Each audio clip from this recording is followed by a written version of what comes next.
Because this was a good time.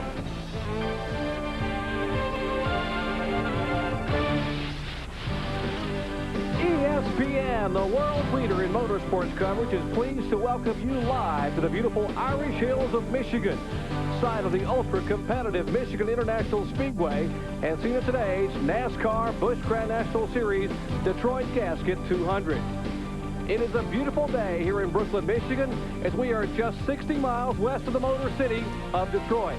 Hello, everyone. I'm Jerry Punch. You know, it would be hard to believe that 12 years ago, when the powers that be at NASCAR consolidated the old late model Sportsman Series and formed the Busch Grand National Tour, that they would ever envision this tour would meet or exceed the Winston Cup Series when it comes to competition and excitement. That's exactly what has happened. Take a look at what has to be the closest point battle of any motorsports series in the world. Owensboro, Kentucky driver David Green just 4 points ahead of Alabama driver Steve Grissom. In fact, the top 5 separated by just 189 points. Back to 10th spot, Ricky Craven. Well, it's awfully close even back there. Just 264 points separating the top 10. Once again, I'm joined by two-time NASCAR champion Ned Jarrett. And Ned, one of the reasons I believe this series is so close is they had 10 different winners in the first 16 races in 1993. And a win today by a young driver could really improve his chances of getting a Winston Cup ride. It really could, Jerry. You know, Detroit is only some 60 miles from here, and of course the manufacturers, or the American car manufacturers, are located there. Many of the officials of those car companies come here to watch this race, and of course tomorrow's race as well. And it's a good place for a driver to showcase his talents, and if he can win here, it just might mean going on into Winston Cup racing. Todd Bodine won here last year. He beat 8 NASCAR Winston Cup drivers to the line. The closest Busch Series driver to him finished in 10th place, Joe Nemechek, who went on to win the Busch Championship last year. So, Benny Parsons, timing might be just right for a driver to win here today who maybe hasn't won before. That's exactly right, Ned, because we know for a fact Winston Cup cars 14, 15, 28, 55 have not signed a driver for 1994. They're all interviewing drivers. They're waiting, trying to figure out who the best driver for their team are going to be, but they haven't signed a driver. These Busch drivers today at the Michigan International Speedway, they hope that they can show something today those owners of those cars like, and they'll give them a call this week and say, hey, how about coming and driving my car? That's what all these guys are thinking about, getting to Winston Cup. Well, maybe not all of them, right, John Kirsten?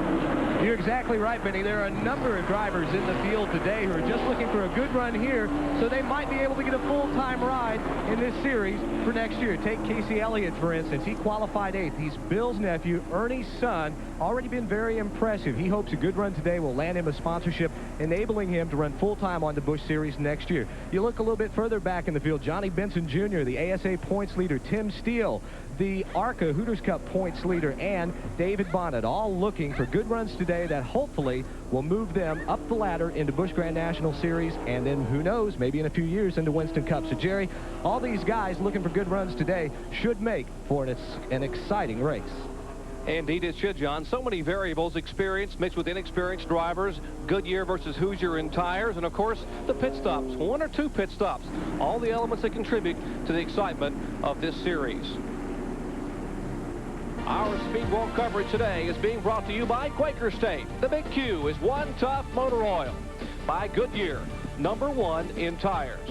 And by Allied Signals Fram Filters. You can pay a little now or a lot later.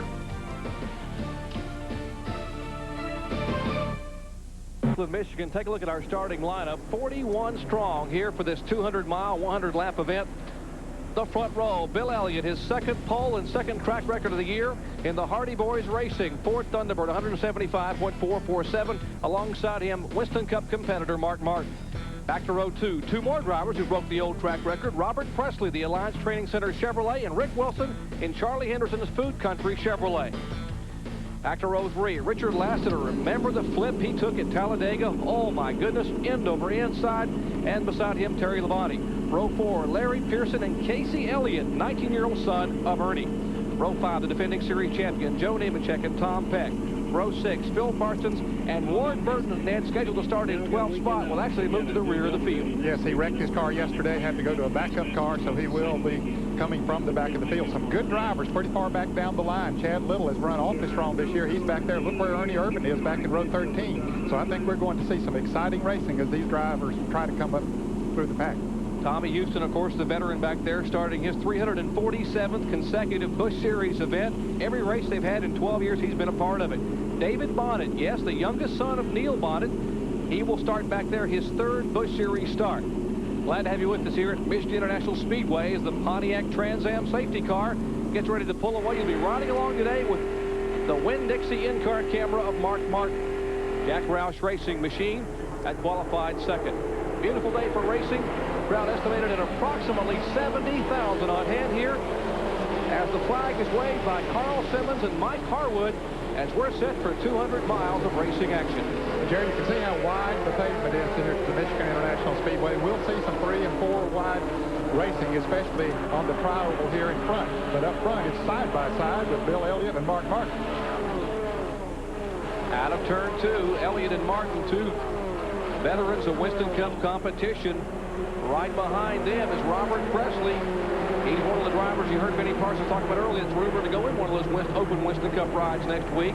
As Mark Martin has about a half a car length separation in turns 3 and 4 as they head to you at almost 190 miles an hour.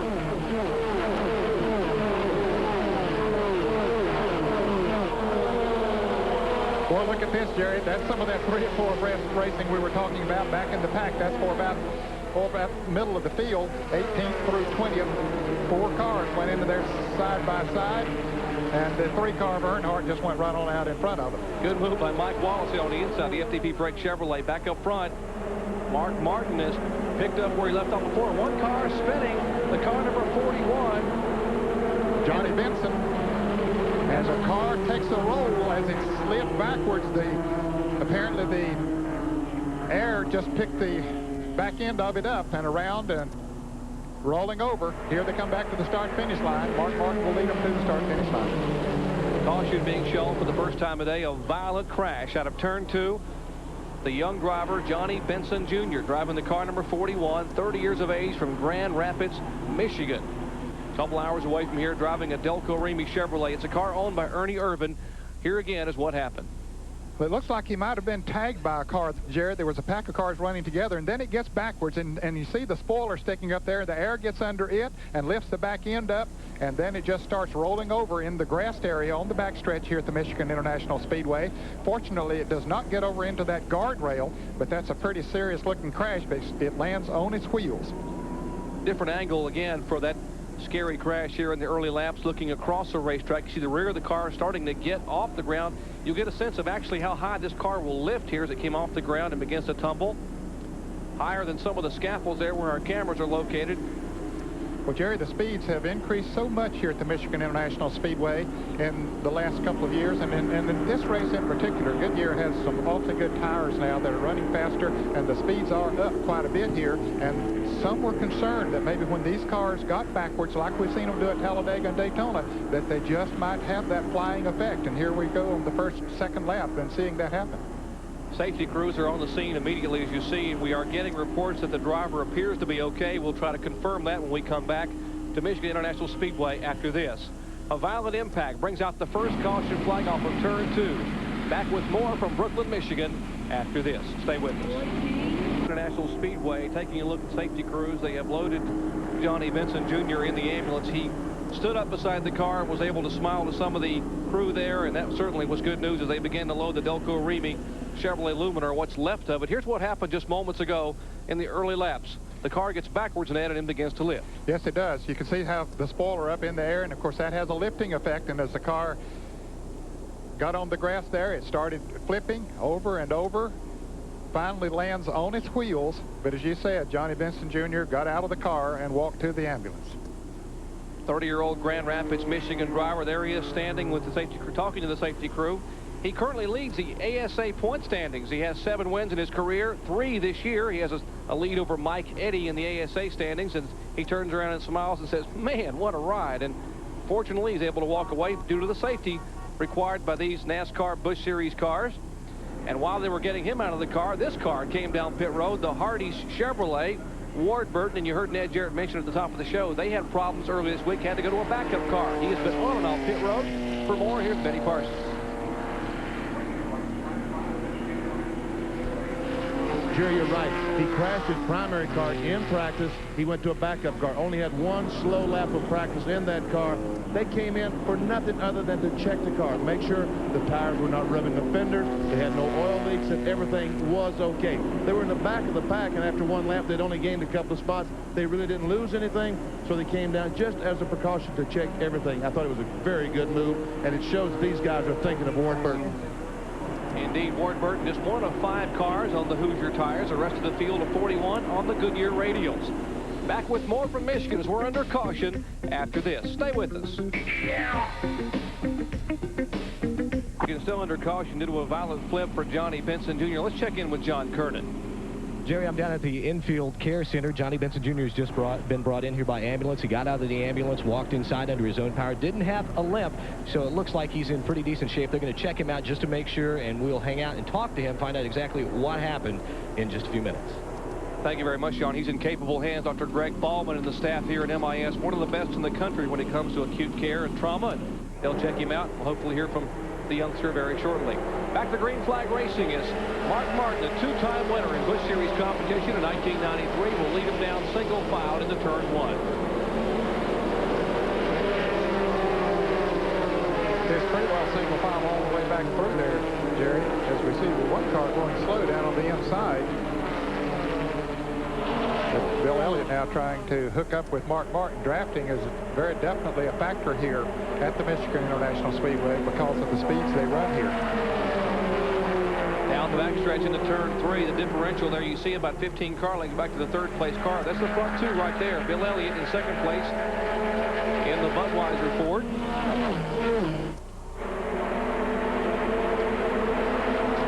Robert Presley trying to catch up, and look here, they're 4 wide, and Earnhardt down on the inside this time. The last time we saw him 4 wide just before the caution came out, Earnhardt was up on the outside. He goes wherever he needs to go to make some passes.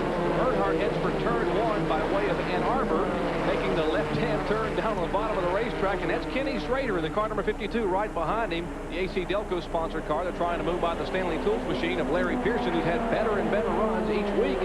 Had a great second place run up at Milwaukee. Behind them, the car number 48, the Capio's Ice Cappuccino car. That's Sterling Marlin and a brand new Banjo Matthews prepared machine. Jerry Earnhardt started in the 16th position. He is now up to 7th. Close competition here on the banks at Michigan International Speedway. The banking in the turns is 18 degrees. On the front straightaway, it's banked at 12 degrees, so your eyes are not deceiving you. There is quite a bit of banking here on the front stretch. Leaders now heading off turn 2. Back straightaway. And they pulled away from Robert Presley, who is in 3rd place, Jerry. Here is Joe Nemechek, the current Winston Cup point champion in the Daytona Chevrolet, slowing down. Joe Nemechek doing double duty in Michigan in the Busch Series competition and also in the Winston Cup race, which you'll see tomorrow. And unexpectedly, his car slowing. Nemechek currently 6th in the point stand, so we showed you how tight that was. A problem early here could really create a problem for him. His best finish this year, 2nd at Richmond. As Vic Kangas and the crew, the Denteen crew, will wait for Joe Nemechek, the 1992 Busch Grand National Series champion, to bring his car slowly down pit road. Again, the speed limit here in the pits is 65 miles per hour. We'll check back with them as our pit crew down trackside. We'll check with that crew, but up front, Elliott still stays a couple of car lengths back from Mark Martin. Well, there we see Mark Martin as he drives that Winn-Dixie Ford. Looks pretty comfortable in there, Jerry, just sitting out front there like he's on a Saturday afternoon drive. Well, he is on a Saturday afternoon drive. And here is Phil Parsons in car number 29 slowing down. The Matchbox White Rose Chevy. His car, I believe, got tagged a little bit when they spins over there a minute ago as we have a lead change up front. The Budweiser Ford Thunderbird. This is not the Junior Johnson-owned Budweiser car. This car is actually owned by Charles Hardy and prepared by Gene Roberts. Jim Ruggles, the engine builder for Bill Elliott. The car is prepared down in Dahlonega, Georgia. Gene Roberts, the crew chief. And now Mark Martin will take a look inside. You're riding along inside with the Winn-Dixie in-car camera with the Batesville, Arkansas driver. And when they made that lead change, Robert Presley was able to close in just a little bit on him. Robert has a good lead over the fourth-place car, which is Rick Wilson. And Terry Labonte back there are sort of drafting together. As Earnhardt comes up on them, there they come. There's Rick Wilson in the 75 car, Terry Labonte in the white 14, and Earnhardt coming into the picture now. In the black Chevrolet, he has moved up to 6th place. That's the battle for 4th and 5th right there. Charlie Henderson's Food Country USA car number 75. And here's Ernie Irvan into car number 4 beginning to make a move. Trying to look inside of Ken Schrader. Yeah, Ernie started way back in the field. In fact, he started 25th. He had to qualify on the second day, but he had a very fast time on the second day, which would have put him way up in the field had he turned that on the first day. We might explain why Ernie didn't qualify on the first day. He had a pretty good reason. He flew home on Thursday to University Medical Center. We're talking about the driver of the car number 4 there, that orange and white numeral Chevrolet. His wife, Kim, gave birth to a 5-pound, 12-ounce baby girl, Jordan Lee. So congratulations to Ernie Irvan as he nearly slips up toward the wall. Oh boy, he did. I don't know if he's slowing down and just getting out of the way. He is certainly slower than he was there a moment ago. He was trying to pass down on the inside, and he just couldn't make the pass. It was sort of like Talladega when you see cars get lined up in a draft, and he just couldn't go by. But now other cars are going by him on the inside. Well, now here he comes back on the outside. So we'll just have to wait and see if he has a problem or if he's just changing grooves on the racetrack. Side-by-side battle. Chuck Bound on the inside, Ernie Irvan on the outside. But let's check in with John Kernan. Well, Jerry, Johnny Benson Jr. has come out of the infield care center. Johnny, you don't look like a guy who flipped in end over end and just totaled out a race car. Well, you know, it's been a great weekend, and, you know, Ernie gave me a great opportunity, and Delco Remy, and, man, we're sorry to see it happen. You know, I'm not sure what all happened. All of a sudden, I was just going sideways, and but we're doing okay. You know, we talked the other day about this is the biggest track you'd ever been on. How much faster was it, anything else? And I guess that's got to be, without a doubt, the most violent wreck you've had. I think it's probably the highest I've been. So, it's no doubt. Track's fast. I'm doing great, everybody at home, so, you know, no worries. Johnny Benson Jr., Jerry, it's good to report he is okay. It is good to report that as we have a lead change once again up front as Mark Martin moves to the inside of Bill Elliott. Coming off the 18-degree bankings, they head down the back straightaway, 2,242 feet. It is a dead heat. And look at, excuse me, Jerry, Robert Presley now with them switching the lead up there. He's been gradually catching them. Now he is up to them as they go side by side through turns 3 and 4. And Mark Martin looking from the in-car camera. You can see Elliott's car up high, and now Presley will ride up on the outside and try to draft by with Bill Elliott. Now a two-car draft. We'll see if the draft will really work as the speeds here or what, Ned? Well, they'll reach 185 or so on these straightaways. These Busch cars don't have to lift a whole lot in the turns.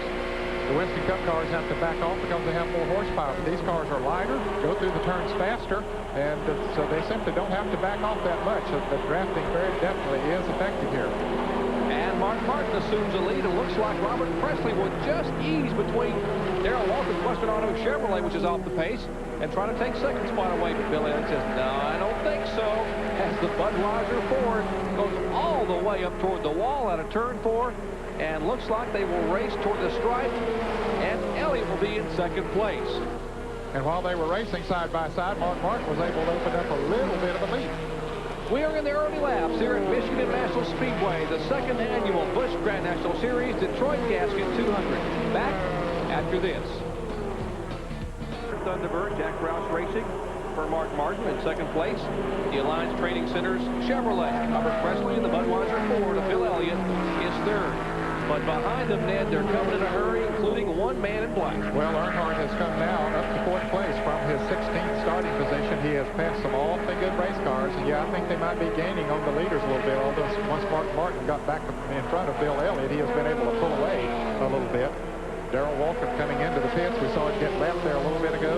But this trio right here, that's Earnhardt leading Rick Wilson and Terry Labonte, and they're trying to catch the lead cars. That is 4th, 5th, and 6th. That is 4th, 5th, and 6th. You saw a little bit of tire smoke coming out of the Rick Wilson car number 75.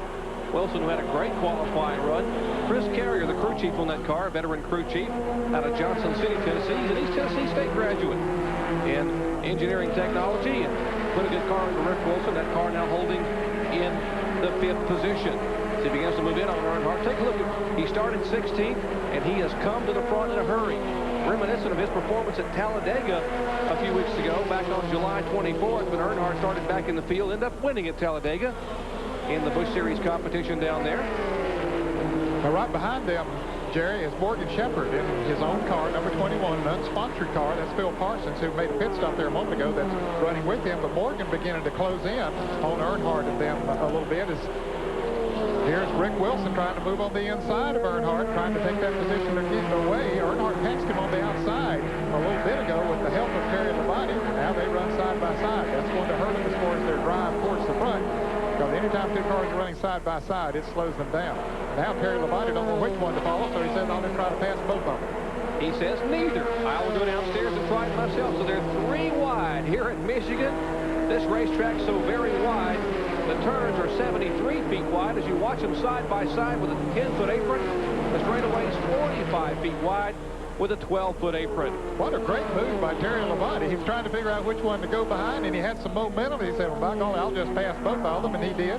Uh-oh, there's some smoke coming from the Phil Parsons car. Phil had made a pit stop there a moment ago, so he slowed it down now. Got it down on the inside. No caution flag being shown. Apparently nothing wrong out on the track. That's the White Rose Collectibles Chevrolet Lumina for Phil Parsons. And once again, a 2-car draft up high, a pair of Chevrolets. Terry Labonte and Dale Earnhardt, and Rick Wilson will try the inside, but that's not going to be the quick way as Labonte leads them by, and they will be able to use the draft to stay up on the high side of the racetrack. Folks, this is the best racing on the racetrack right now that we see. The front 3 drivers have pulled away from this group, but they're all running single file, so you're not missing anything up there. Mark Martin still leading, Robert Crexley still second, and Bill Elliott third, but these guys are really mixing it up back here as Morgan Shepherd now catches that. Morgan's got a big open house a week from today at his shops in Conover, North Carolina, and he invites everybody to come by. A lot of drivers will be there, including yours truly. Sign autographs and say hello to the fans. And of course, the proceeds from the event goes to charities in the area. And that's 51-year-old Morgan Shepherd, his first Busch Series start in 1993, back there in the white car number 21. Watching this pack 4 through 7. We might mention Joe Nemechek, who came down pit road a little bit ago, and the car was not performing well. He had a plug wire off. The defending series champion, Vic Kangas and crew, put the plug wire back on the Dentine Chevrolet, and he's back in the action. Jerry, there's one driver that is really making a move up through the field. We talked about Earnhardt. How about Steve Grissom, who has come from the 33rd starting position? He's second in the Busch point standings, going, as you talked about, at the top of the show, and he has come up to 10th place already. John Kernan, he's on the move.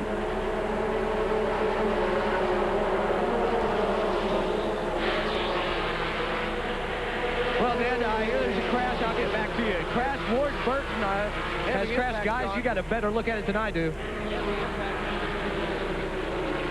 Heavy impact up off turn 2. The car number 2, Ward Burton, and his Hardy Chevrolet. And boy, it has been a tough weekend for the A.G. Dillard.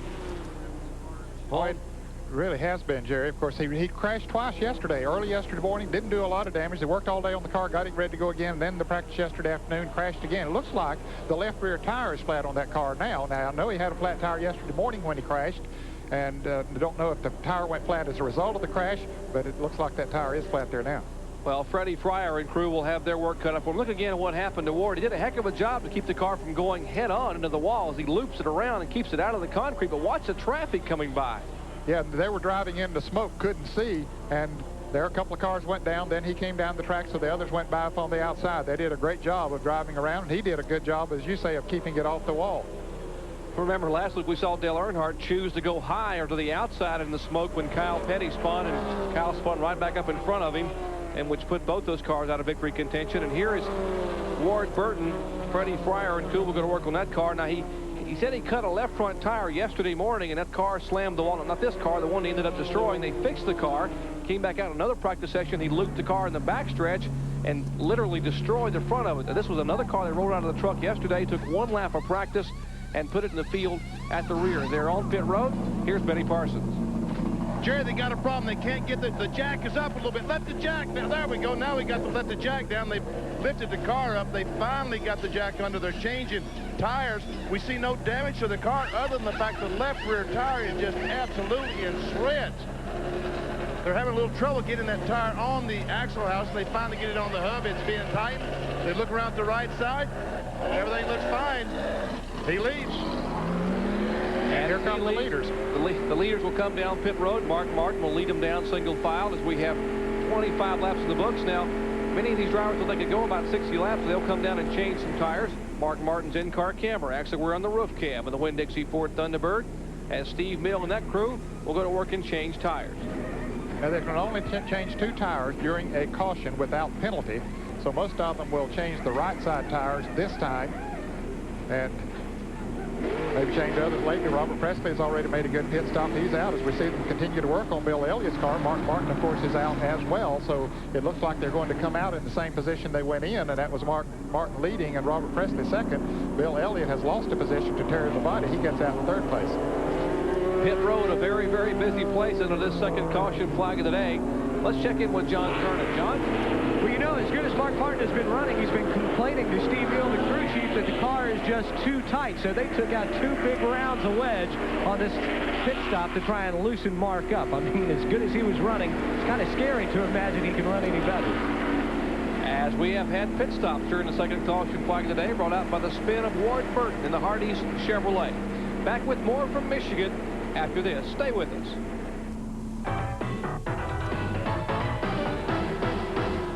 Track Facts are brought to you by Quaker State. The Big Q is one tough motor oil. For the past couple of years, we've talked a great deal about camber, but primarily in the rear of the car. This time, we want to talk about camber in the front. Camber in the front is adjustable. Okay, once again, camber. When the top of the tire is out, that's positive camber. In, that's negative camber. Why would we want to change it? Because we want the tire to wear smoothly all the way across the surface of the tire. You do that by adjusting the camber. Okay, how do you do it? Let me show you. This is the upper control arm. These are the shims that go between the frame and the upper control arm. If you want negative camber, you add shims. If you want positive camber, you take the shims out, which lets this control arm go in and out. Now you can see this control arm, there are different lengths, and every race car there are different lengths. So how do the fellows figure out what they need? They put this jig on the race car. They bolt it on, they adjust the car the way they want it, they pull this back off, take it over to the bench, put it on this jig, and make an upper control arm. Every race car, the upper control arms are custom made to that car. Well, an adjustment you can make on the race car. It looks very simple, but the one shim can make a big difference in how a car performs. Talking about performance, take a look at what's coming on your way tonight on ESPN. NFL preseason. The Super Bowl champion Cowboys face the silver and black attack of the Raiders. What a quarterback controversy they've got going on in L.A. Will it be the newly signed veteran Jeff Hostetler or the USC graduate Todd Marinovich? Mike Patrick and Joe Theismann will have all the action tonight. The NFL on ESPN at 8 p.m. Eastern Time. And Steve Grissom has certainly made a move in a hurry toward the front of Channel Lock Chevrolet.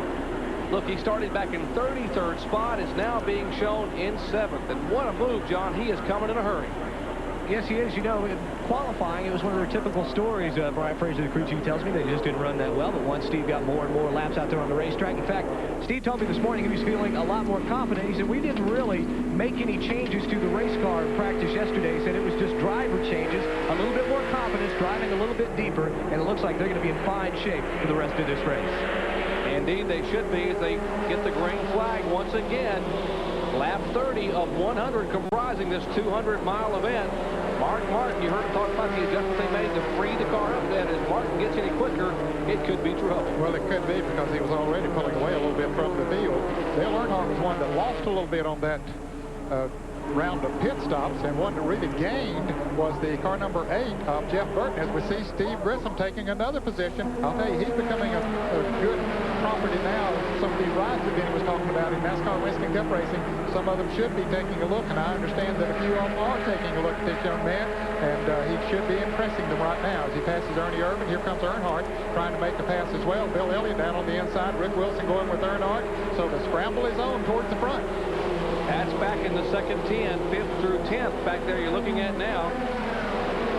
We heard a couple of veteran Winston Cup car owners yesterday mention Steve Grissom's name prominently in the possible future plans they have is now Earnhardt will take a look inside of Steve Grissom off of turn 2. Bill Elliott down on the inside trying to make a move. Jeff Burton moved to the 8th car there. The Baby Ruth Ford moved from 19th position up to 8th on that pit stop. So his crew really did a job in the pits. Earnhardt lost several positions, which is unusual for him, but maybe they made an adjustment on his Chevrolet. Good pit stop for Gil Martin and the Phil Martasio and people in that Baby Ruth team we're talking about for Jeff Burton in the car number 8. Now Jeff is up high. He is behind the car that had made an unscheduled pit stop. That's Joe Nemechek in the Dentine Chevrolet. Bill Elliott in the car number 11. Behind him, Terry Labonte, the MW Windows Chevrolet. Then comes the Goodrich Chevy of Dale Earnhardt. And just getting by the car number 31 of Steve Grissom.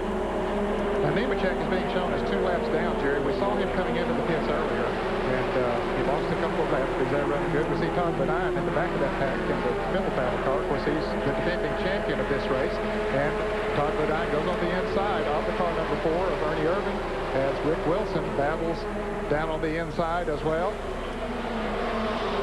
On the inside of the 8 car are Jeff Burton. Here's Earnhardt. And Terry Labonte trying to move back up through the pack. And Darrell Waltrip, he's having problems today. We'd already seen him get lapped running slow, but it looks like the car might have completely quit now, Jerry. Tough break for the Western Auto Chevrolet driver. Waltrip with 13 Busch Grand National wins and 91 starts in his career. He will take that car slowly on the apron back toward the garage area. The leader now approaching him in a hurry.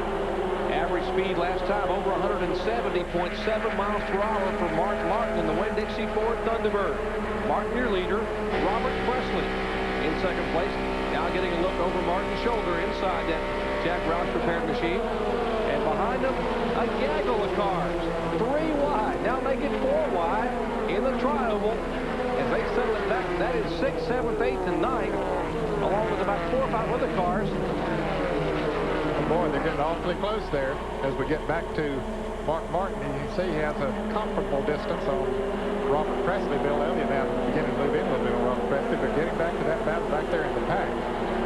There's Chad Little in the 23 car down on the inside, passing Ernie Irvin. Ernie's car just doesn't seem to be handling the way it used to today. Look at him, he's going high. He's just, when he gets around traffic, the car does some crazy things. Here there are 4 press coming off of turn 4. Larry Pearson down on the inside. That's the Mac Martin on Stanley Tools, car number 92 of Larry Pearson, the 2-time series champion.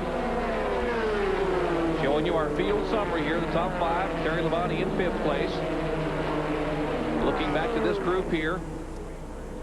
And here comes a battle for second position as Bill Elliott now has caught Robert Presley and will go by him in turn 3 to take the second spot away. And Earnhardt is coming, and right behind Earnhardt, well, it's going to get busy. Yes, it is. Terry Labonte following Earnhardt around as they've drafted together well and caught Robert Presley and Bill Elliott. Robert's car, either Elliott has picked up some since the pit stop, or Robert Presley's car not going quite as well. Because he had passed Elliott and pulled away from him before that pit stop.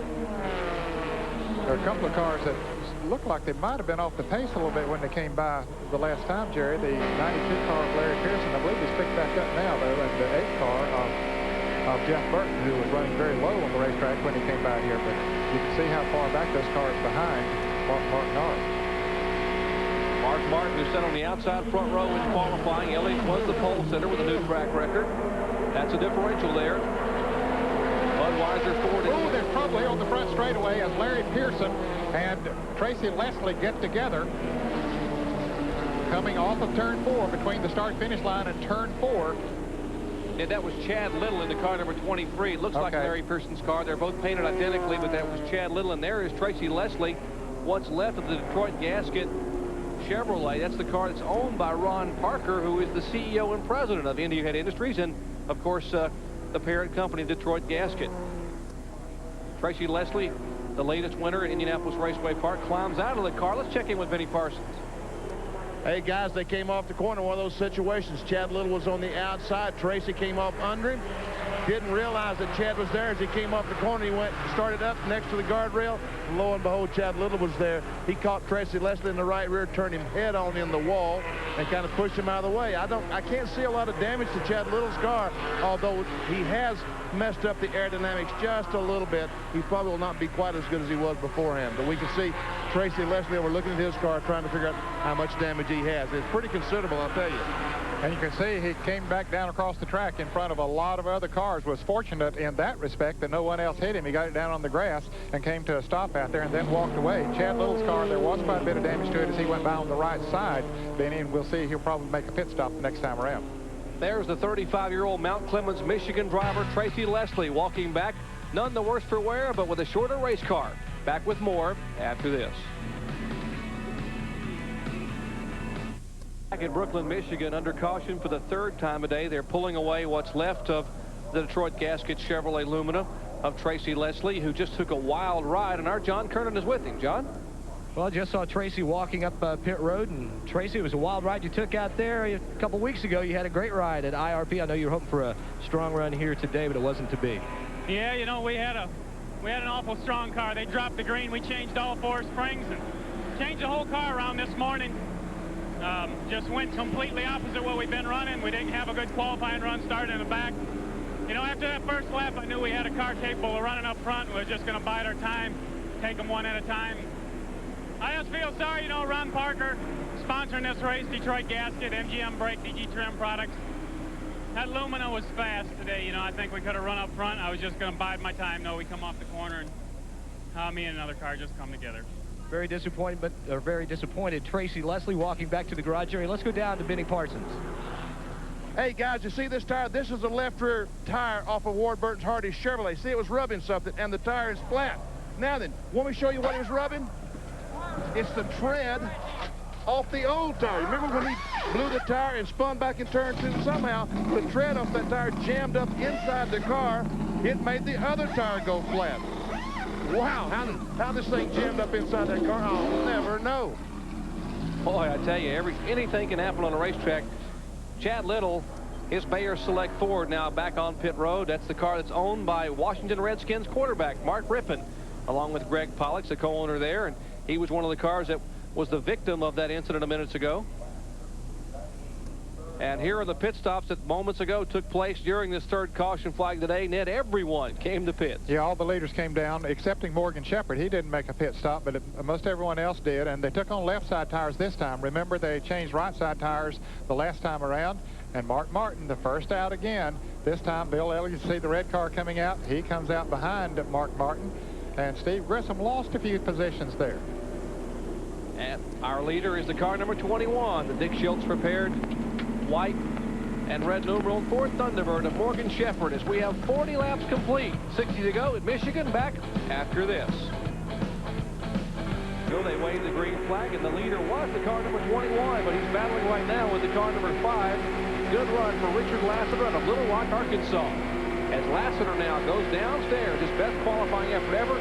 But you're watching Martin's view in the car number 60, and Ned, Mark is coming, and so is Dale Earnhardt. Yeah, Earnhardt is mixing it up in there. He's going to try to dip down on the inside as they come to the start-finish line. They're 3 abreast as they head down into turn 1. Who's going to give?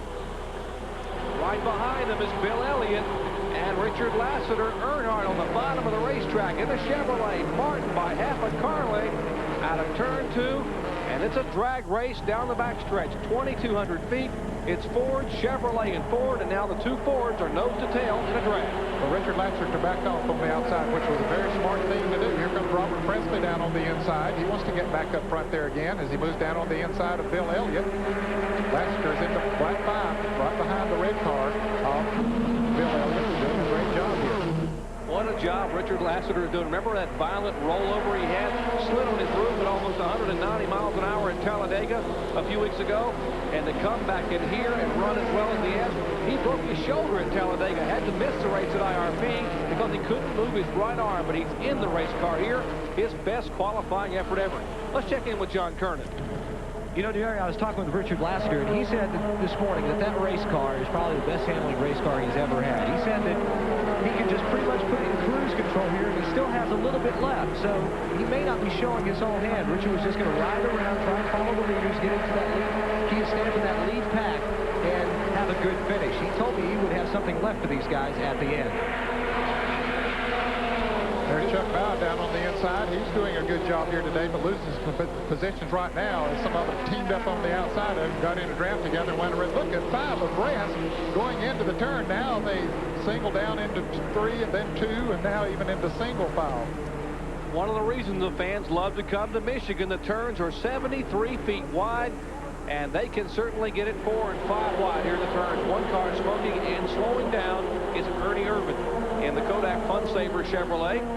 As his car now slowing, it was his car that was flipped earlier by Johnny Vincent Jr. out of turn 2 to bring out the first caution flag. Back up front, the battle continues. Of course, the 3 leaders have pulled away a little bit from this pack of cars. We see Rodney Combs down on the inside in the Ford number 1. His car is slowing down there for some reason.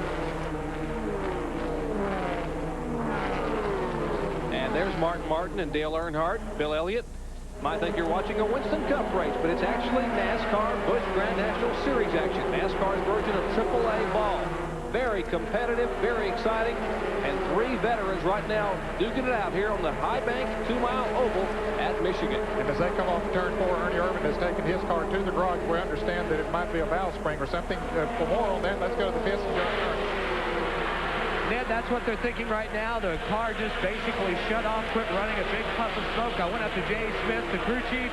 He just made the signal. The engine broke. He said it's possibly broken some valve springs. They're taking the car behind the wall in the garage area. They'll check it out. Tough break for Ernie Irvin. He had 6 starts this year. His second at Charlotte, his best finish in Busch Series competition on the season.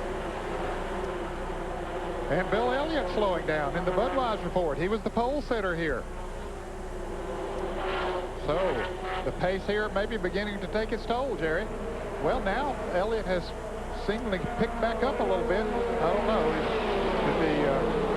No, I don't think that thing is fully up to speed. He goes low into the turn once again, so we'll find out what his problem is as other cars go by through turns 1 and 2. Our pit reporter to check in with Gene Roberts in the pits there. The Jim Ruggles engine not exactly performing up to par right now after sitting on the pole with a track record. As you said, Ned, here's a battle. Terry Labonte in the car number 14, the NW Windows Chevrolet, and the car we followed early on, Steve Grissom in the car number 31. But Morgan Shepherd drives it deep into turn 3 and pulls it by a car length. Boy, he did. And Morgan didn't change tires. He didn't make a pit stop on that last caution, as the others did. It changed left side tires, but his Ford stuck when he took her into the turn. Let's check in the pits where John Kernan is standing by with Gene Roberts. John? Well, he's just talking to Bill on the radio, and it looks like a valve spring. Yeah, he just radioed in. He said it's more than likely a valve spring. We really don't want to tear anything up and let these guys go race now. Is that because you guys are turning a lot of RPMs out here? Yeah, this long chute, this long front straightaway chute here is kind of difficult on the motor. The other chute's not quite as long, but you really turn them up, you know, getting your momentum up down through here, and you kind of have to, you know, compromise it, and we just went over the edge there. You know, guys, they were telling me some of the teams were turning as much as 8,400 to 8,500 RPM with one of these V6s. That's a lot. Yeah, it really is, John Kernan. And Gene Roberts, he put it in perspective there.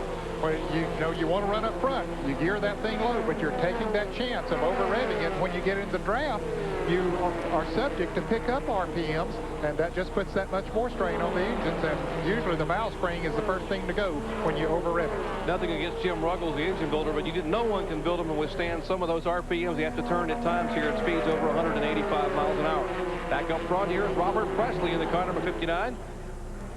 As they will come around next time and take the 50-lap signal halfway, 100 miles down, 100 to go.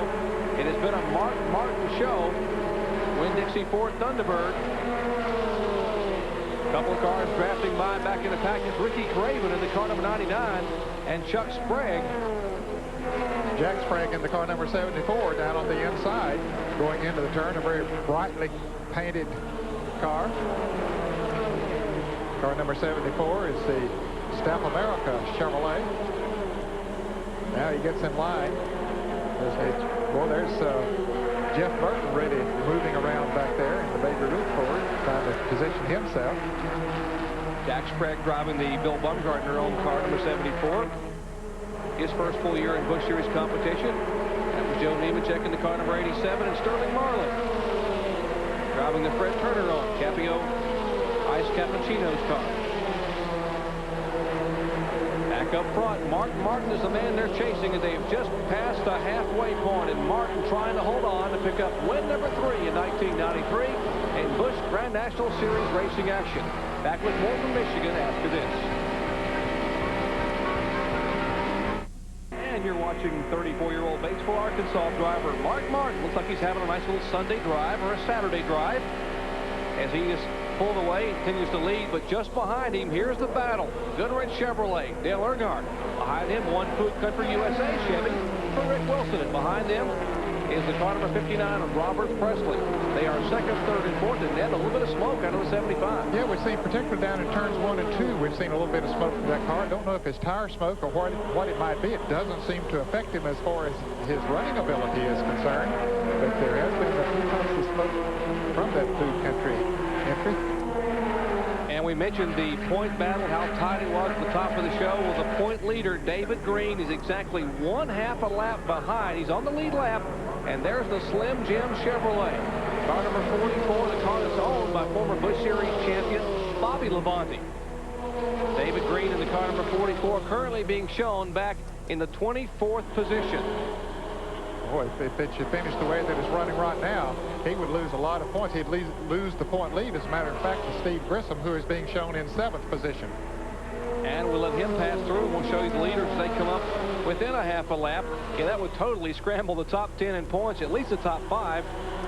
We've already had problems for Ward Burton. His car spun and tagged the wall and has had to go back out, so he's had problems. As you see our leader now coming into the picture, that's Mark Martin. Boy, he has a lot of daylight in front of him, Jerry. At least a third of the racetrack. Shauna Robinson just made a pit stop. She's coming out, and she's down low on the track coming out of turn 2, but she's the next car, and she's way out in front of Mark Martin, so he has nothing but clear sailing out there. That's Dale Earnhardt in second position, the winningest driver in Busch Series competition on a super speedway. Earnhardt has 17 career wins in Busch competition on a speedway. Behind him is Rick Wilson, 2 Busch Series victories to his credit.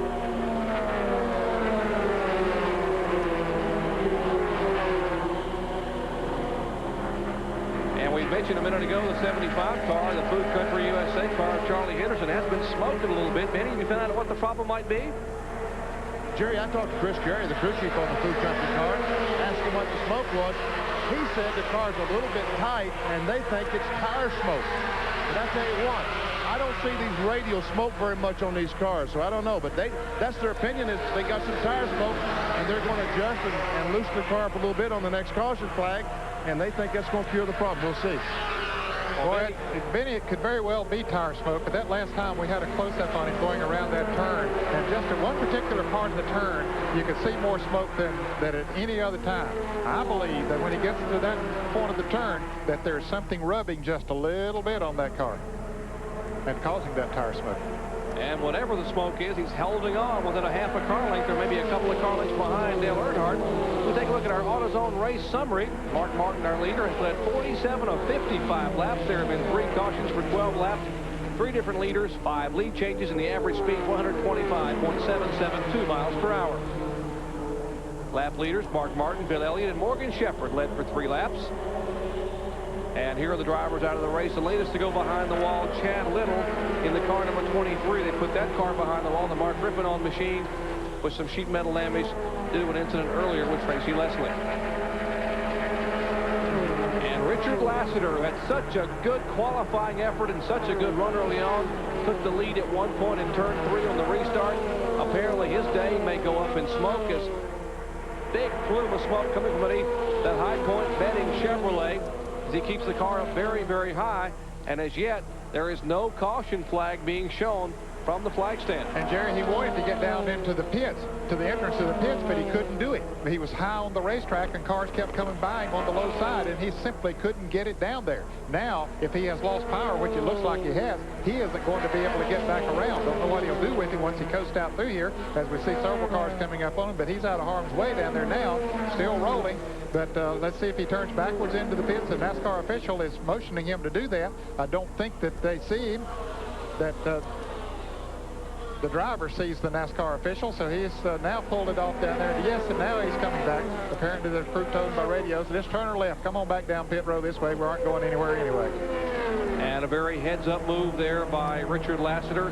He could have tried to get on the pit road, but he possibly would have pulled down in front of some fast cars and created quite a bottleneck there coming out of turn 4. He kept the car up high and waited till the track was free and then turned it down pit road. A tough break for the Little Rock, Arkansas driver after a tremendous comeback from severe circumstances at Talladega.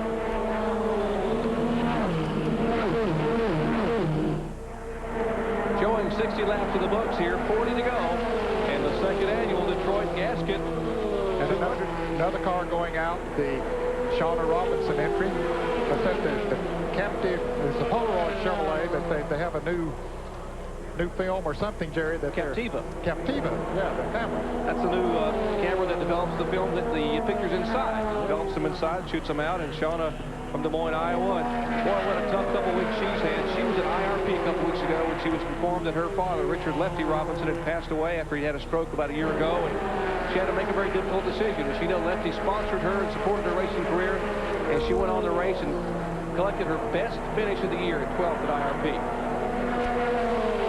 Let's check in with John Kernan. Jerry, we've had about 20-some laps of green flag racing. Things have appeared to settle down. If it continues to go green, some of the top cars, in fact the top two, say that they would have to pit for fuel about 10 laps from the end. They'd run a total of about 62, 63 laps, 60 of which would be under caution, and that would be beyond their fuel window. So Mark Martin, Dale Earnhardt, both looking to have to stop with 10 laps to go if the race remains green. John, are there some that can make it, you think? Well, I've heard some talk. I haven't had a chance to survey everybody on pit road, but several teams had said upwards of 62 laps, but that was pushing it. The figure that I heard most commonly among most of those teams the last couple of days was between 55 and 58 laps. John, the car number 75 has Chris Carrier as a crew chief. Now, Chris Carrier used to work with Harry Gant's Ed Whitaker team back when they got excellent gas mileage. And Chris said, I think I might be able to get 65 laps out of this thing. He told me yesterday, so if he can do it, he might be able just to snatch a win here in Michigan on fuel mileage. But we've seen that happen before. I tell you what, Jerry, I'll walk down there and talk to Chris. Benny? Guys, I talked to Chris Carrier. He said it's going to be close, and he put his finger, his thumb, his forefinger almost together. He said, but I really think we can make it. They think they can make it on fuel. So they're hoping that the caution flag does not come out. I think they're going to gamble on this little baby. Once again, Chris Carrier is the crew chief for the car number 75. Charlie Henderson owns the car. Rick Wilson is the driver of the Food Country, which is currently smoking. And here's the car number 27, the agency rent-a-car Chevrolet for Roy Payne, former ARCA Rookie of the Year. And had a good run here in the past at ARCA, finished second here to Dave Mader, but now his day is coming up short.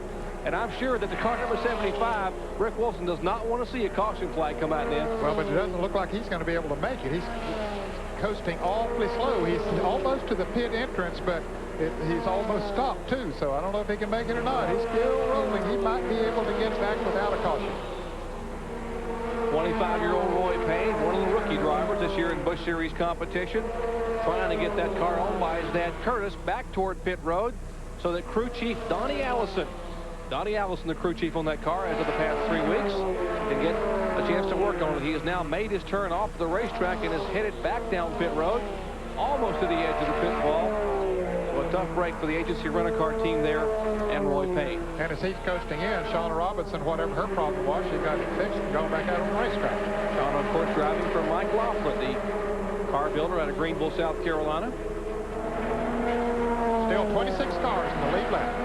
And Mark Martin, just where he was at the very beginning of this afternoon, leading the way here as we show 66 laps in the books and caution now being shown to the field. Back with more after this. Stay with us. Back Back in Michigan under caution for the 4th time today. Everyone on pit road. Here's Benny Parsons. We see the 44 pit board. That's Rick Wilson's Winston Cup pit board. The Boot Country cars. We have 3 cars making pit stops. We're watching. I'm in the 75 pit. They're making a chassis jump on Rick. Mark Martin's already got right side tires. Dale Earnhardt is pitted farther down pit road. He'll also take on right tires. Rick Wilson, as he headed down pit road, and also Vinny did Robert Presley has a pretty good stop up your way. Robert Presley had a great pit stop. He's out and away. The 75 car had a great right side pit stop, and he is out and away. Also made a chassis adjustment on the 75 car. The NASCAR officials all in the pits, watching the pits, trying to see some oil on the racetrack to see if the 75 car might be losing some oil. Guys, I don't see a thing in this pit. Well, I really don't think it was oil that was coming out, causing that smoke to come from his car. Looked like when the body shifted over in the turn there, the car began to smoke a little bit. And that's as Casey Elliott's car number 94. Remember Casey making his first start in Busch Series competition. He's being held here, Jerry. He tried to race Mark Martin back to the line to get back in the lead lap. He didn't quite make it. I was looking down on it, and he just simply didn't quite make it. And so they're just taking the lap away that he gained there by racing back to the line. It's not a penalty. It's just that they're taking that lap away. Casey, the son of Ernie Elliott, the nephew of Bill. This is a car they've actually traded Jerry Glanville for, the Atlanta Falcons head coach. And Jerry Glanville had raced this car a couple times this year in Busch Series competition, so they had this car for Casey Elliott, who had a good qualifying run and now will be put back in his proper lap as the field now comes by, and you will see the pace car come by. Casey Elliott here momentarily parked. There he is at the start-finish line. Under caution for the 4th time today at Michigan International Speedway. Back after this. Speed World coverage being brought to you by Smooth Busch Beer and easy drinking Busch Light. Busch, the official beer of NASCAR. And by Napa, because there are no unimportant parts. Now there's Mark Martin's in-car camera. Moments ago, young Casey Elliott. Here he is in the Bosch Ford Thunderbird. His first Busch start, trying to beat Martin back to the line. Watch the white car. He doesn't quite do it by about 6 inches, and that's why he was being held. And John Kerner, what are they saying down in the pits about the job this young Elliott driver is doing? Jerry, they can't be more pleased. In fact, a lot of the people from down in the Georgia area have known Casey since he was in diapers. Have all said he reminds them so much of his Uncle Bill that they expect him to, if he sticks with it, to be just as good a driver one day as Bill Elliott is. They say that his temperament matches Bill's. He's very patient. He doesn't go out and take a lot of chances, and he drives a very smart race. So they expect him to do quite well. In fact, yesterday, Bill took him out on the racetrack. Now, Casey had never been here before to run. Bill took him out and did some practice laps, and Jerry, it was something to watch. I know you witnessed that. Oh, he looked like he was picking his pocket. He told Casey, he said, you stay in this line, I'm going to go high, above you, below you, behind you. It looked like he was just trying to pick his pocket as he was all around that car number 94, trying to give him an idea of what the car would feel like in the draft. Casey Elliott, 1 lap down, being shown back in 25th position. Back with more Busch Series Grand National Racing from Michigan International Speedway after this. And as we get set for green flag racing action, the Pontiac safety car pulls away, as does Mark Martin. Green flag being waved once again by Carl Simmons and Mike Harwood atop the flag stand. 72 laps in the books, 28 to go with this 200-mile, 100-lap event here at Michigan. Robert Presley came out in 2nd place on that round of pit stops, Jerry. Now, one driver who gained a lot on that round of pit stops was Tim Steele, who's driving the Davey Allison Racing Ford number 28, the Max Gold's Havilland car. He was 20th when he came in. Now he's 11th. And here he comes into car number 28 as Rodney Combs goes back down the inside, making it 3 abreast going into the turn, and he spins. He gets tapped.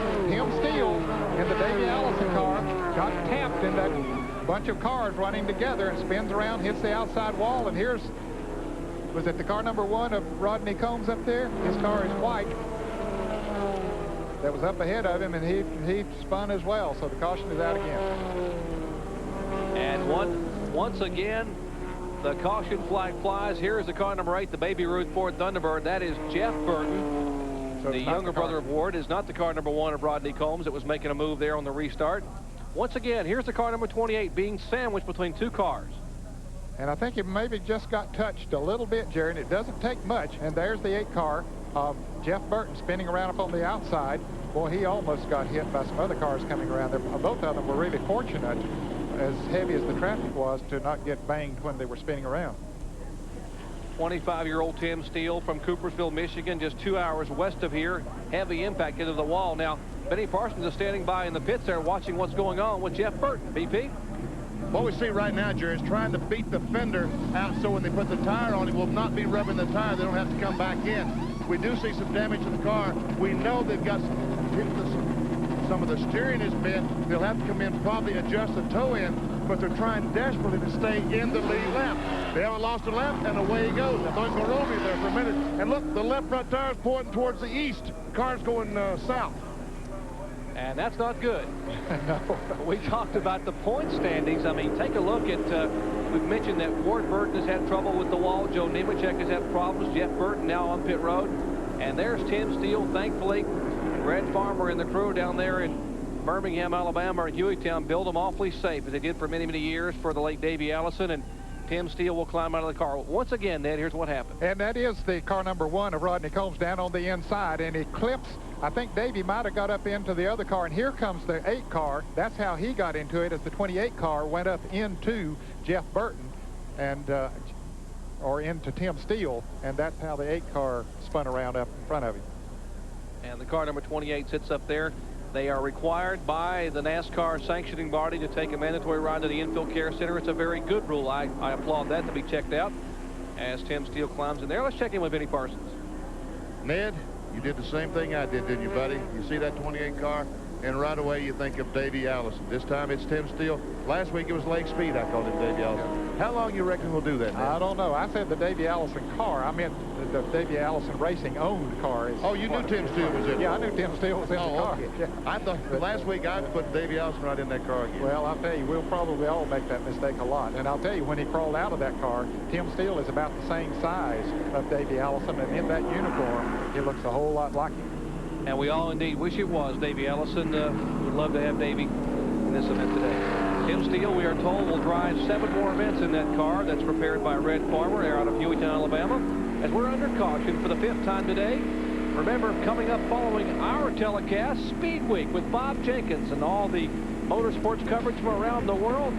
Coming up at 3 p.m. Eastern Time. Speed Week with Bob Jenkins, and we'll keep you up to date on what's happening on tires and wheels around the world. Back with more from Michigan after this. Stay with us. Welcome you back to Brooklyn, Michigan. Benny Parsons, John Kernan, Ned Jarrett, and here's truly Jerry Punch, bringing you live coverage of the 2nd annual Detroit Gasket 200 NASCAR Busch Grand National Series event. Beautiful day here in Michigan. Of course, a lot of racing action to come this weekend. We'll have Winston Cup action tomorrow, coming up at 12:30 Eastern Time. Can Harry Gant do it again on gas mileage? What about Ricky Rudd, who won here back in June? 12:30 p.m. live flag-to-flag coverage. The 24th champion Spark Plug 400. And what a front row. Ken Schrader on the pole with a new track record as 12 cars broke the old track record in qualifying. And beside him, Lake Speed in the Texaco Haviland Ford. That's all tomorrow. Let's check in now with Benny Parsons. Hey, guys, want to play softball? I got me a softball bat. What's a softball bat doing in the pits? This is how they roll the fender off the tires. Ward Burton just came in, the Hardee's Chevrolet, put this under the fender against the tire. The car rolled. They pushed the fender out and away from the tire.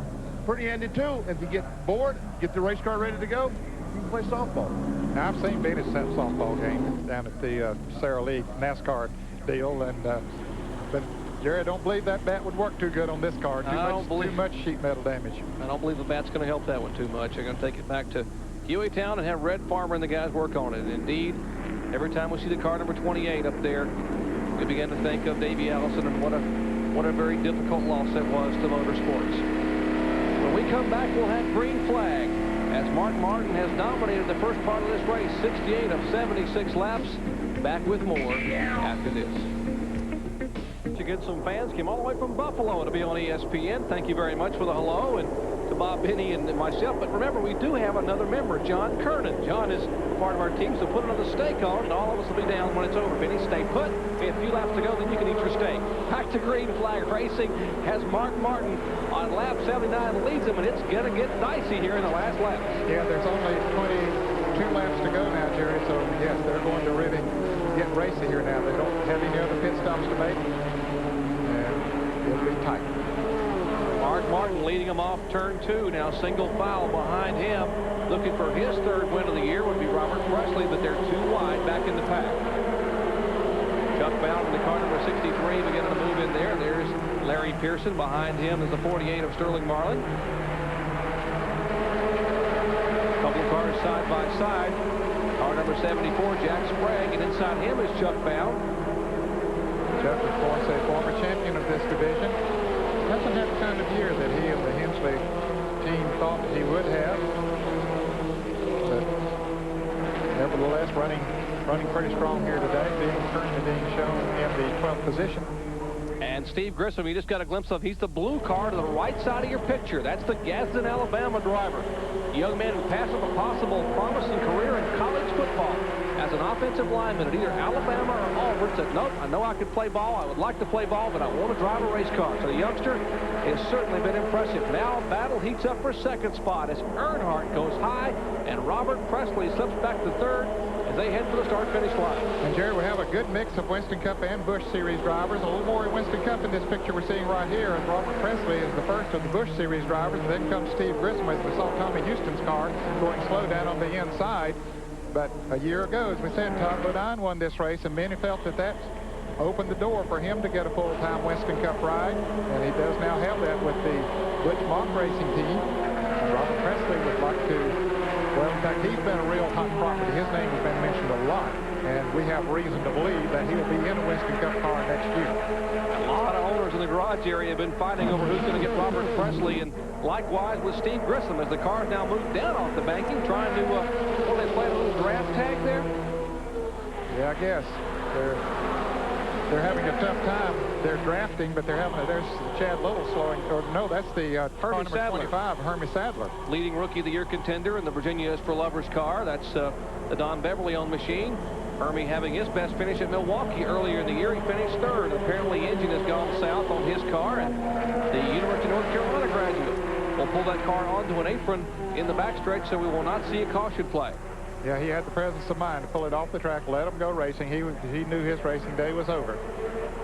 Here's 14th, 15th, and 16th. Ken Schrader in the car number 52 back there. Behind him is Chuck Bowden as they dice it for 3rd place. Robert Presley trying to make a move on Rick Wilson. Earnhardt, the car number 3, is 2nd. The car number 75, Rick Wilson, is 3rd. Then 4th is Robert Presley. 5th, the car number 14, that's Terry Labonte. And Jerry, there are 21 cars still on the lead lap, and they are racing for positions on every part of the racetrack where those cars are, and knowing that the race is winding down, and so everybody trying to pick up as many positions as they can. Less than 20 laps to go. In fact, this time by, it will be 17 laps remaining in this Busch Series event, 200 miles here at Michigan International Speedway. Glad to have you with us for our live coverage. Rick Wilson currently 3rd. He started 4th. Is up as high as 2nd and back to as low as 14th. Has not led a lap. He has 2 Busch Series wins to his credit. And Terry Labonte trying to make a move beneath Robert Presley. Can't quite get the muscle to make the move as Presley is in the car number 59, and behind him, Steve Grissom in another Chevrolet as they are now door to door. And when Steve Grissom jumped up there behind Presley, they had the high side, had the momentum coming off of that turn, and Terry Labonte, who almost had that position, which was 4th, couldn't quite do it. Now he drops back to 6th. Single file still. Mark Martin is your leader. That is Mark coming at you in the Windex C4. Then about 7 car lengths back to Earnhardt and Rick Wilson. As you're riding along now with our leader, 34-year-old Batesville, Arkansas driver, Mark Martin, the Windex C4. He has nothing but daylight in front of him, racetrack and daylight, because it's more than a half a lap to another race car. He shouldn't even have to deal with anyone excepting the cars behind him, and so far he hasn't had to deal too much with them. Mark Martin has led 76 of 84 laps. He has dominated here. And even though he didn't qualify too well for tomorrow's race, Jerry, everybody is pointing to him as being the favorite in the Champion Spark Plug 400 tomorrow. He qualified in 12th position, but they think that he's really going to be the car to beat tomorrow. And last year's winner. That's Todd Bodine in the Fiddle Faddle Chevrolet. He's beginning to make a move. Bodine qualified his car back in 17th for this race. He qualified 12th a year ago and won it, so he's beginning to purr a little bit. Behind him, Ricky Craven in the car number 99 also coming. Craven in the DuPont sponsored automobile, doing a good job of drafting Todd Bodine, and that's the smart thing for them to do, is to stay in single file and try to catch up with that group of cars in front of them. They're about a little over a second behind the front-running pack of cars. And Todd Bodine qualified 6th for tomorrow's race. The Factory Stores Ford, the Raymont Racing efforts, good qualifying effort for Todd Bodine. He will start 6th outside row 3 in the Champion Spark Plug 400 tomorrow. So certainly knows this racetrack. And the rumor is that possibly Mike McLaughlin will go with this car here next year when Todd Bodine is full-time in Winston Cup and the former Modified Series champion. Will be able to get this CC in well of a ride with Clyde McLeod as the crew chief. Jerry, these cars come off the turn 4. The Burton brothers not having a good day here. We've already documented some of the things about Ward Burton. He's going out of the pits here right now, down on the inside of the racetrack there. But his brother, Jeff Burton, has been in the pits since that last caution, has lost a lot of laps. They continue to work on the Baby Ruth 4. So the Burton brothers not having a good day at Michigan. Back in 15th and 16th spot, the car number 7, that is Harry Gant, and behind him, the car number 1, that is the effort of Rodney Combs. Rodney Combs driving the car number 1, running the entire year in the Rodney Rexroad Joey N. Galliano machine. And there's the Bridges Mustard Ed Whitaker on machine. We show you Harry Gant started way back in 40th position and worked his way to 16th spot, was up as high as 14th. He has not led a lap. Harry Gant currently tied with Dale Earnhardt as the second most winning active driver in Busch Series competition. Gant has 20 career Busch Series wins, so does Earnhardt. You know who has the most Busch Series wins as an active driver, Ned? Well, Hickory, North Carolina. Tommy Houston. Really? Good. Tommy has 24 wins and is the winningest active driver in the series. And Tommy's son won his first Winston Series race last night, 200 lapper at Tri-County Speedway. Andy Houston won a 200 lapper up there in Hudson, North Carolina. So Tommy was, I think, more excited about Andy winning last night than he was maybe running a good race here today. So our congratulations to Andy Houston. I think the Houston brothers, the Houston name's going to be around for a long time because Marty Houston is running regularly at the Hickory Speedway and Tri-County Speedway, and they're both up in the points at the Hickory Speedway. So I think we're going to see those guys around for a long, long time doing a great job. Average speed close to the record, 124.037, a record a little over 125.4, so they're moving in on it, even though we've had 5 caution flags.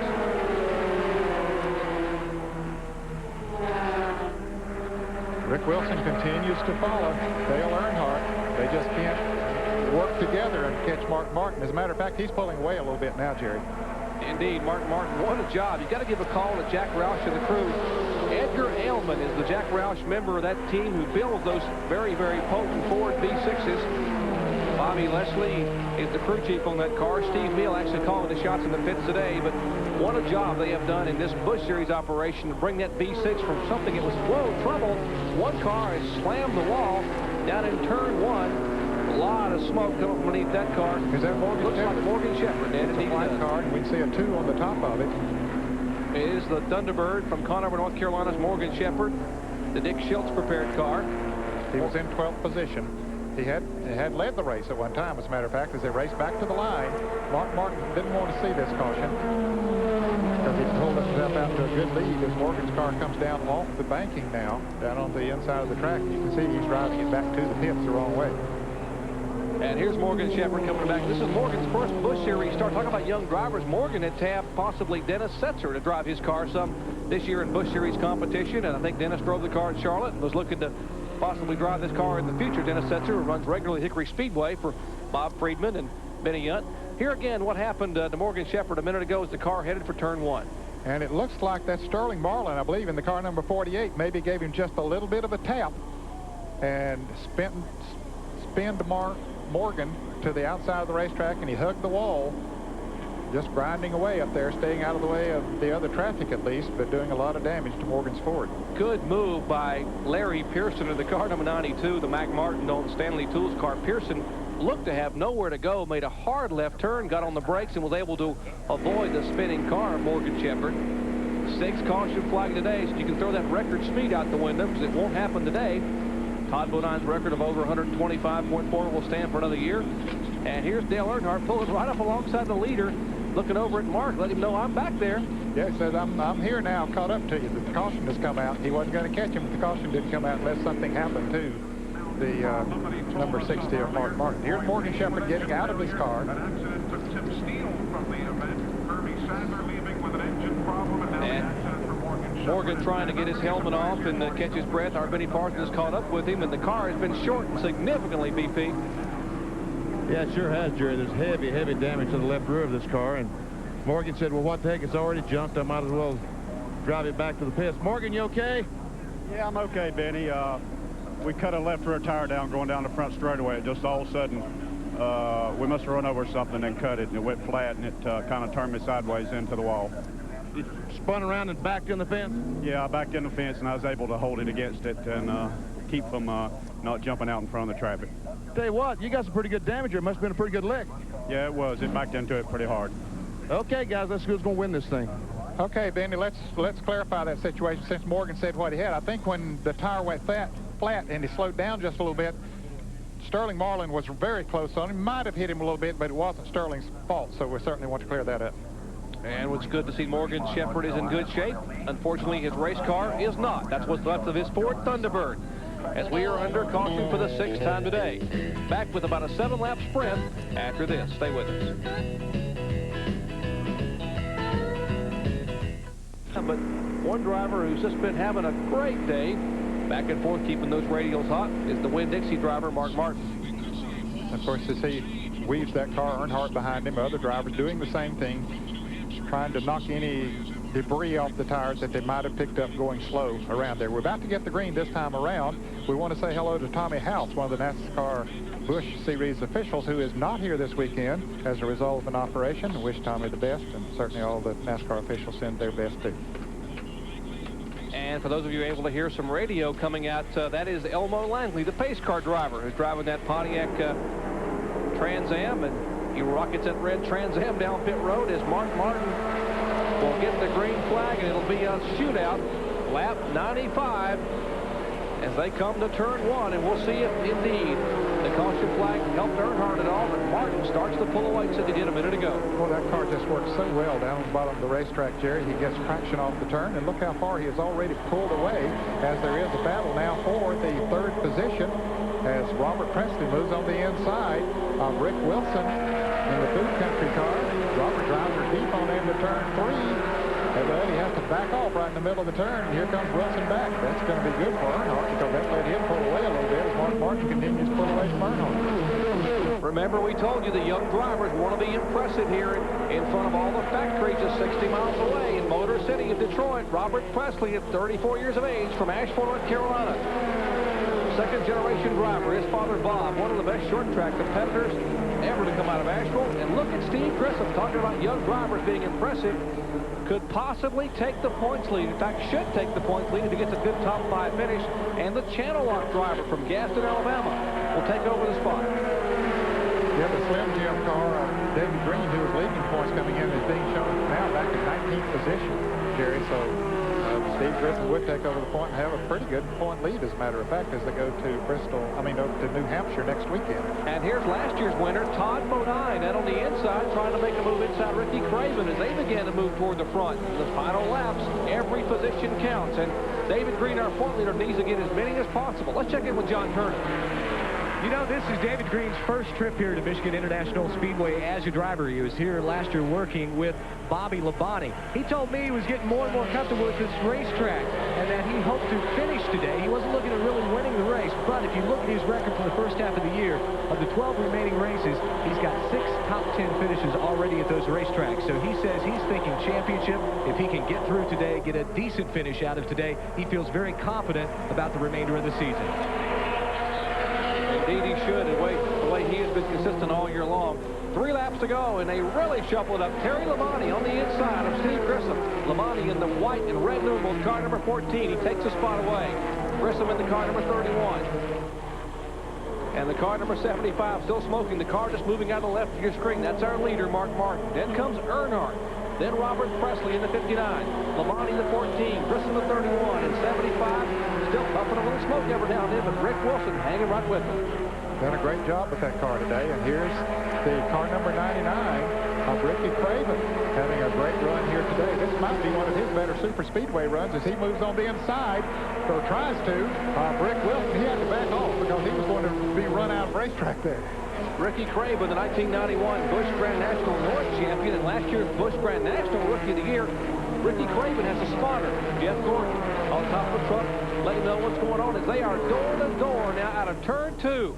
Smoke still coming out. Rick Wilson says, never mind, I'm driving the race car. Laps down, couple laps to go, and Rick Wilson in the car number 75 trying to take the spot away. That's 5th spot they're battling for now, and Wilson has the advantage in turn 3. Well, and Steve Grissom has to, he's a smart race driver, and he's got to think here, hey, now I'm close to the end of this race, going to get me a top 10 finish, don't need to do anything foolish here. Well, he pulls back out in front of Rick Wilson as they get the white flag, Jerry. They're still jockeying around back there, but Steve Grissom wants to see the checker flag. He don't want to do anything foolish and not be able to see it. Steve Grissom knows he could possibly take the point lead, possibly have a shot at getting a leg up to get his first Busch Series championship. Mark Martin looks to be on his way to victory for the 3rd time in 1992. Earnhardt 2nd, Robert Presley 3rd, Terry Labonte 4th, Grissom 5th, Rick Wilson 6th, Ricky Craven 7th, and Todd Bodine now being shown in the 8th position, last year's winner. Last time out of turn 4 for 34-year-old Batesville, Arkansas driver Mark Martin, as Carl Simmons waves the checkered flag and Martin will take the victory. And here's a battle of the line as Sterling Marlin and the car number 92, that's Larry Pearson, they battle. And Steve Meal, who called the shots all day, has got to be smiling. Right, John Kernan? Yeah, not smiling a lot now, but that big smile when he crossed the finish line with that checkered flag. A great job for you guys. Looked like that call when you loosened the car up a little bit early on was the right thing to do because he just ran away. Yeah, this place gets tight, and we were worried about being loose yesterday afternoon, but we were afraid we were going to be tight as the race went on. So we took a round and a half a wedge out at about 24 laps in the race, and he said he's been good ever since. So we're happy to have won that one. We got more work to do on the Valvoline car now. You guys won last week at Watkins Glen and Winston Cup. You win today. Since so many of you guys are involved in this effort, how much does the momentum carry over to into Sunday's race? Well, there's Valvoline guys here, Winn-Dixie guys, and Keystone guys. Everybody pitches in. It's one big team. So when one guy wins, we all win, and maybe it'll help both cars tomorrow. All right, thank you, Steve. Steve Meal, the crew chief for Mark Martin, is headed on his way to Victory Lane. And Mark Martin will be on his way to Victory Lane, where John Colonel will catch up. There you get a look at Mark Martin, the nice-looking young man from Arkansas, as he wheels the Winn-Dixie colors in and waves to the crowd as he comes down pit road, and some of the crews coming out to give him the high five. He'll make the right-hand turn to Victory Lane. Mark Martin led 92 of 100 laps. There were 5 lead changes, and the young man picks up win number 3 in Busch Series competition, trying to make it 2 in a row in Winston Cup tomorrow as he will wheel, as you heard Steve Mill, his crew chief, his car from the 12th starting spot. And now Mark Martin climbs out and waves to the crowd.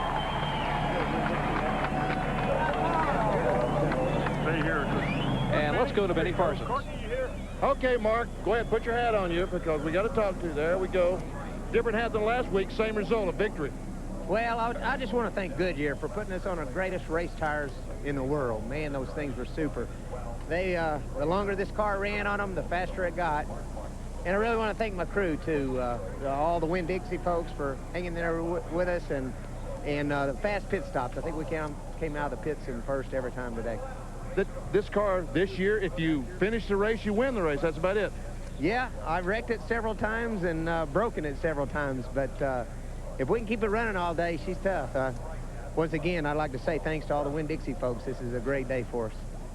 What was Earnhardt saying to you when he pulled up beside of you on the caution flag? I think he was wanting to probably intimidate me, but he was really kind of asking me if his right front tire and fender was okay. He had got up against somebody, but he said in Winston that he pulled up beside of me to intimidate me, you know, and I wouldn't look at him, but I would look at him today. So what did you tell him about his right front fender? I wasn't hurt.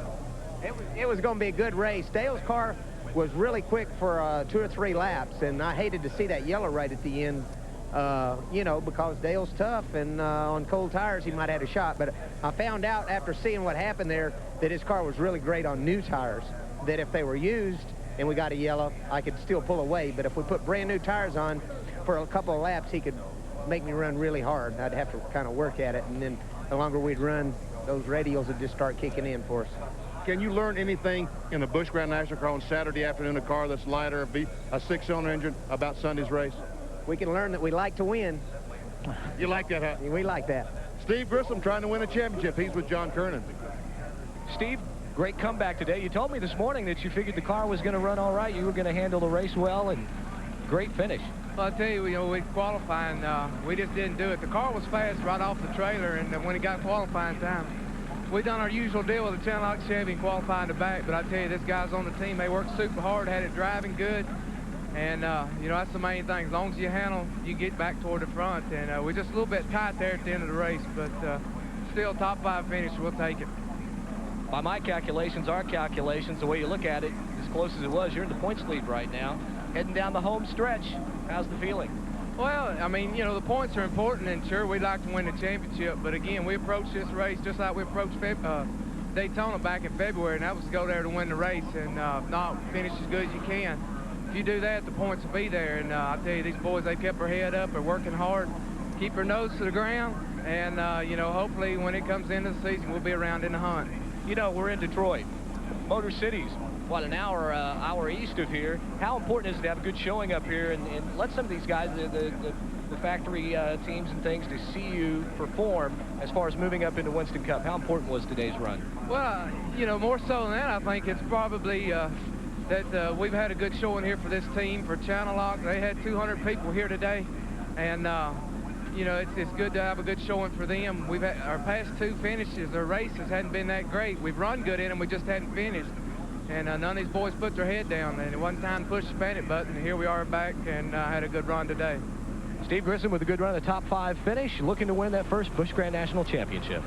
Started back in 33rd spot and finished 5th today. Lots of racing action coming your way tomorrow. Live flag-to-flag coverage at Champion Spark Plug 400. Today's winner, Mark Martin, will start his Valvoline Ford outside of row 6 in 12th spot. Be sure to join us for our live flag-to-flag coverage. Bob Dinkins and all the crew tomorrow right here at Michigan. Back after this.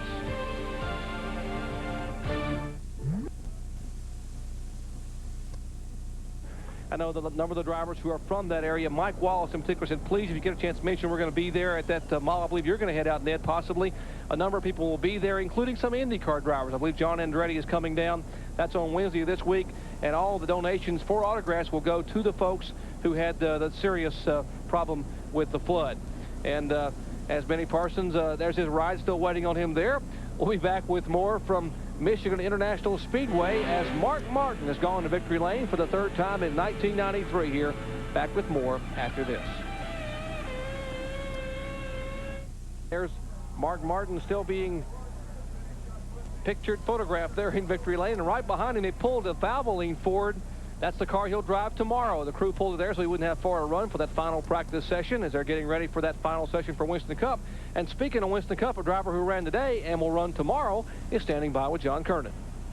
Jerry, it's been a very busy weekend for Todd Bodine, climbing in and out of the Busch car, climbing in and out of the Winston Cup car yet. Good finish today. Also starting 6th Ford tomorrow. That may have surprised some people. Did it surprise you? Yeah, it did. You know, the factory stars car was running great in practice.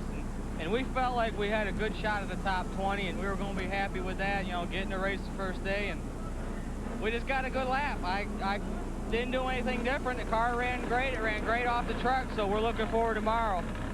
Today, we just a little bit short. You know, we handled real good. The car run great at Fiddle Faddle. The Chevrolet was up.